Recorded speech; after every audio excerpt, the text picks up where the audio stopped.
Kepemimpinan pemerintahan. A. Pengertian, pimpinan, pemimpin, dan kepemimpinan. Menurut Inu Kencana, secara etimologis, kepemimpinan dapat diartikan seperti berikut. 1. Berasal dari kata dasar pimpin, yang berarti bimbing dan tuntun.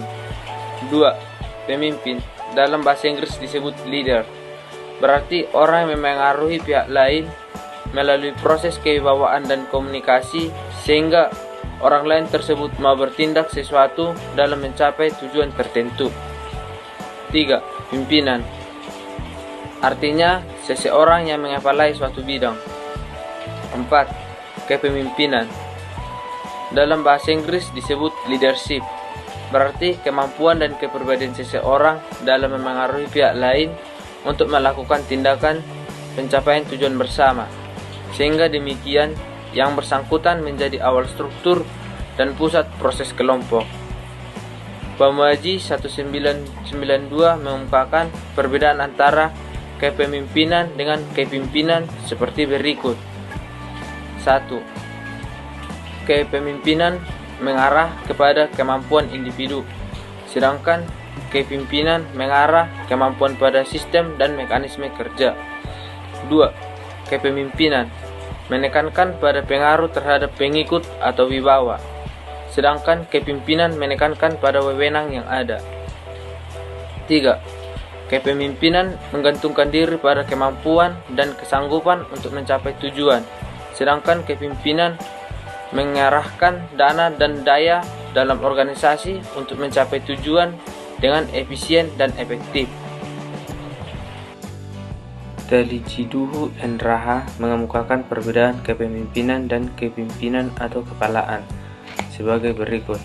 1. Kepemimpinan atau kemampuan untuk memengaruhi orang lain, yaitu dari segi usia, senioritas, kekuatan fisik, keterampilan, status sosial, kekayaan, gelar, keteladanan, moralitas, ketekunan, disiplin, pendirian, keteguhan, pengorbanan, pengalaman, kearifan, kerjasama, kebersamaan, dan keadilan.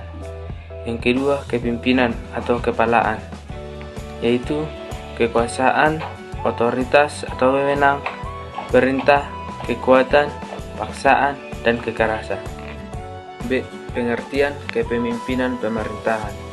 1. Menurut W.S. Saire, government is the best defined as the organized agency of state expressing and exerting its authority.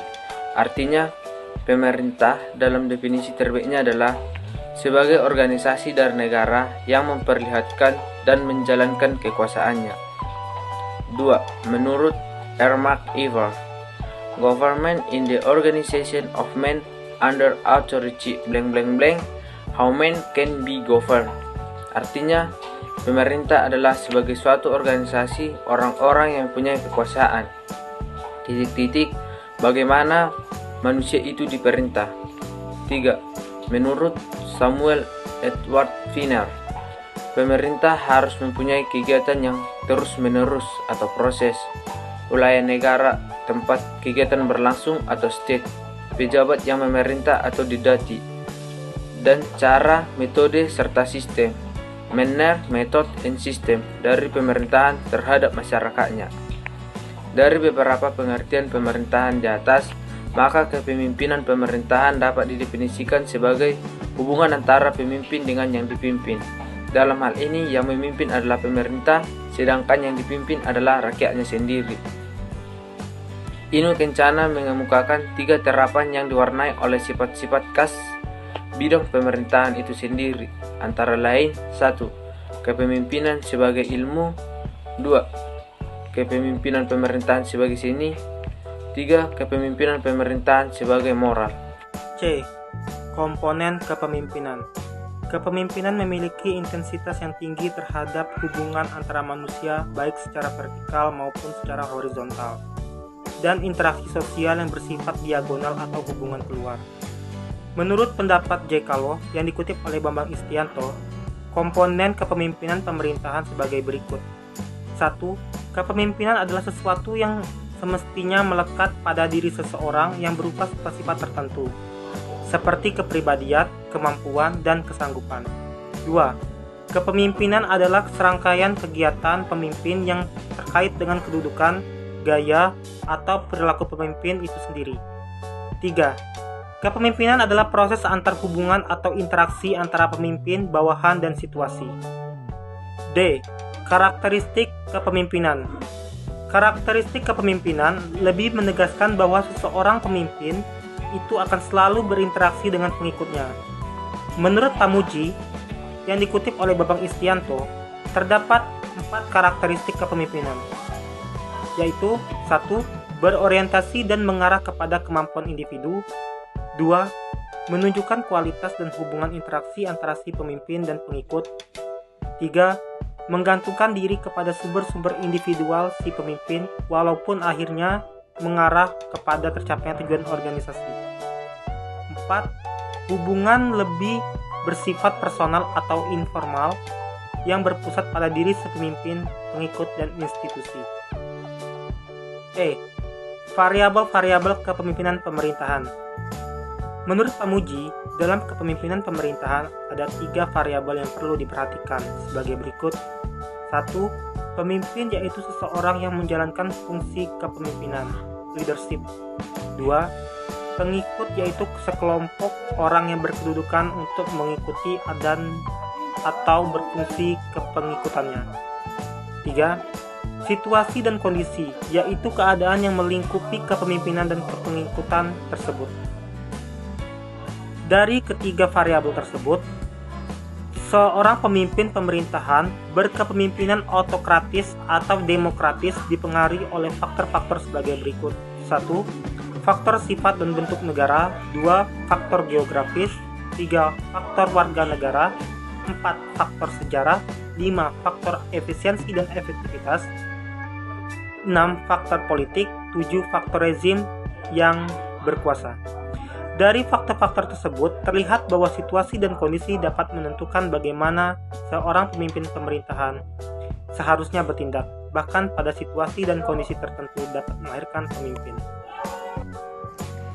Fungsi kepemimpinan pemerintahan. Menurut Pamuji 1992 mengemukakan bahwa sebagai salah satu fungsi manajemen, kepemimpinan mencakup beberapa tugas kewajiban dalam rangka kepemimpinan pemerintahan yang meliputi fungsi pengambilan keputusan dan motivasi. 1. Pengambilan keputusan. Salah satu kewajiban pemimpin pemerintahan adalah mengambil keputusan dalam rangka menjalankan kekuasaan atau dalam rangka memecahkan masalah-masalah dalam organisasinya. Menurut Pamuji, klasifikasi keputusan atas dasar kriteria tingkatan manajemen atau kepemimpinan pemerintahan meliputi hal berikut ini. A. Keputusan administratif. B. Keputusan eksekutif. C. Keputusan operatif. D. Keputusan teknis kerja. 2. Motivasi kepemimpinan adalah kemampuan untuk menggerakkan dan mengarahkan orang-orang ke tujuan yang dikehendaki oleh pemimpin. Dalam rangka menggerakkan orang-orang, pemimpin wajib melakukan motivasi.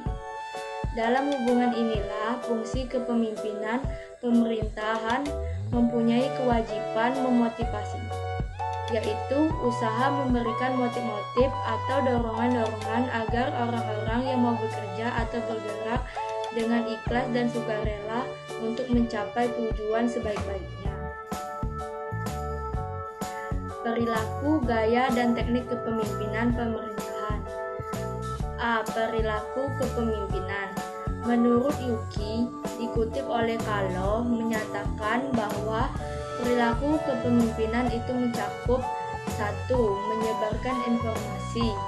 2. Merencanakan. 3. Mengorganisir. 4. Memecahkan masalah. 5. Merumuskan peranaan dan tujuan. 6. Memonitor. 7. Memotivasi. 8. Mencegah konflik dan mengembangkan kelompok. 9. Membuat jaringan. B. Gaya kepemimpinan pemerintahan. Kalau mengutip pendapat Resis Descartes membagi gaya kepemimpinan menjadi 4, yaitu yang pertama sistem oktokratis pemecah, kedua sistem oktokratis bijak, ketiga sistem kepemimpinan konsultasi, dan yang keempat sistem kepemimpinan partisipatif. Menurut Pamuji, kepemimpinan pemerintahan dapat dibedakan menjadi 2, yaitu yang pertama gaya motivasi, di mana seorang pemimpin mempergunakan motivasi dalam menggerakkan orang-orang, dan yang kedua gaya kekuasaan, yaitu pemimpin yang cenderung menggunakan kekuasaan untuk menggerakkan orang-orang. Cara menggunakan kekuasaan akan menentukan gaya kepemimpinannya. Dalam hubungan ini dapat dibedakan menjadi 3, yaitu yang pertama gaya otokratik atau kepemimpinan otoritarian, yaitu pemimpin yang menggantungkan pada kekuasaan formalnya, organisasi dipandang sebagai milik pribadi, serta mengidentikan tujuan pribadi dengan tujuan organisasi. Yang kedua, gaya partisipatif atau gaya demokratif, yaitu pemimpin yang memandang manusia adalah makhluk yang bermartabat dan harus dihormati hak-haknya. Yang ketiga, gaya bebas, yaitu gaya kepemimpinan yang hanya mengikuti kemauan pengikut serta menghindarkan diri dari penggunaan tekanan atau paksaan. C. Gaya pengawasan, yaitu kepemimpinan yang dilandaskan kepada perhatian seorang pemimpin terhadap perilaku kelompok. Sementara itu, Windu Kencana mengemukakan 4 gaya dalam kepemimpinan pemerintahan, antara lain yaitu yang pertama, gaya demokratis adalah cara irama seorang pemimpin pemerintahan dalam menghadapi bawahan dan masyarakatnya dengan memakai metode pembagian tugas dengan bawahan. Yang kedua, gaya birokratis adalah cara atau irama seorang pemimpin pemerintahan dalam menghadapi bawahan dan masyarakatnya dengan memakai metode tanpa pandang bulu. Artinya, semua bawahan harus sama disiplinnya. Yang ketiga adalah gaya kebebasan adalah cara dan irama seorang pemimpin pemerintahan dalam menghadapi bawahan dan masyarakatnya dengan memakai metode pemberian keleluasaan kepada bawahannya dengan seluas-luasnya. Dan yang terakhir atau yang keempat, gaya autokratis adalah cara dan irama seorang pemimpin pemerintahan dalam menghadapi bawahan dan masyarakatnya dengan memakai metode paksaan kekuasaan. C. Teknik kepemimpinan pemerintahan. Teknik adalah cara atau strategi yang dilakukan seseorang untuk mencapai tujuannya. Arifin Abdurrahman mengungkapkan ada 6 teknik kepemimpinan pemerintahan, yaitu sebagai berikut. 1. Teknik pematangan atau penyiapan pengikut.